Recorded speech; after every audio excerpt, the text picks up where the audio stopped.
یہ वही शफीक बल्खी हैं कि हजरत मालिक बिन दिनार से मुलाकात हो गई। मालिक बिन दिनार बूढ़े थे, ये जवान थे। तो शफीक बल्खी कहने लगे, हुजूर एक बात बड़े दिनों से अड़ी हुई है, अगर मेहरबानी फरमाए तो मुझे मुतमईन कर दें। करो। फरमाने लगे, ये सबर शुक्र क्या होता है? तो जनाब मालिक बिन दिनार फरमाने लगे, जब अल्लाह दे दे तो खा लो, जब ना दे तो सबर कर लो। आप चुप से कर गए। हजरत मालिक बिन दिनार कहने लगे, शफीक और नौजवान बेटे, लगता है तो मुतमईन नहीं हुआ। अर्ज की हुजूर नहीं, समझ नहीं आई बात। ये कोई गुस्ताखी नहीं होती, मेहरबानी करे। हमारे बड़े इसको गुस्ताखी समझ लेते हैं। ये कोई गुस्ताखी नहीं, मुतमईन हुआ तो उसे मुतमईन करो। या फिर कह दो कि तुम स्पेशलिस्ट के पास चला जाओ।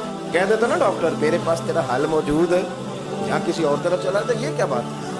हजरत मालिक बिन दिनार जनाब शफीक बल्खी से कहने लगे, चल पुत्र फिर तू बता, तेरी समझ में क्या आता है? अर्ज की हुजूर आपने जो कहा है ना कि सबर शुक्र ये है कि मिल जाए तो खा लो, तो ना मिलो तो सबर करो, तो ये तो मेरे शहर के कुत्ते भी कर लेते हैं। तो वो भी कर लेते हैं। जिना तना भी इश्क न रचिया, कुत्ते होना थी चंगे, वो मालिक देख कर राखी कर दे, साबर भूखे नंगे।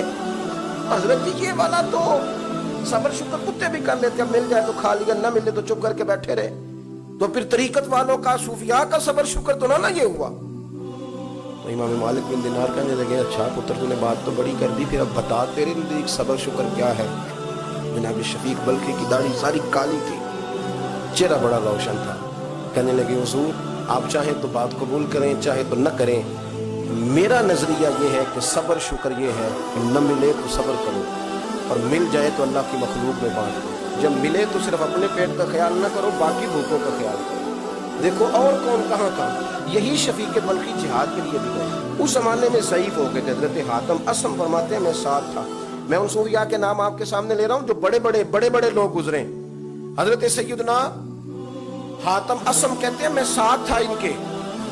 हजरत शफीक बल्खी बूढ़े हो गए तो मैदान में तलवार के साथ जिहाद हो रहा था बाकायदा, और फौजें काफिरों की और हमारी फौज बिल्कुल करीब आ गई थी। तो गुमसान का रन पड़ा हुआ था, और जब इस कदर करीब फौजें आती थी तो फिर इस तरह सर गिरते थे जैसे गाजर मूली गिरती है। तलवारें आपस में टकराती थी तो छनकार सुनाई देती। आप फरमाते हैं, किसी की सर मेरे पैर से होके गुजरता, किसी की खोपड़ी कट के मेरी गर्दन पे लगती। थोड़ी थोड़ी ना ऐसे माहौल में परेशानी भी हो जाती है। जब आप इतने करीब हो, इधर भी तलवार गुजर गई, इधर भी गुजर गई, तो बड़ा इंसान खौफजदा होता है। ये क्या हो रहा है? मैं अक्सर कहता हूँ कि ये बातें करनी आसान है। सर किसी का कटा हुआ या किसी की कटी हुई उंगली फेंक दी जाए तो लोग खौफ से दौड़ जाए, और पूरा सर।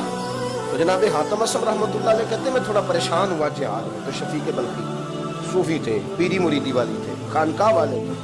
मेरी तरफ देख के कहने लगे, पुत्र मैं तुम्हें बताऊं आज मुझे कितनी खुशी है। एक ही जुमला मेरी इस्लाह के लिए कहा मैंने। शफीक बल्खी से कहा, हुजूर बताएं कितनी खुशी है?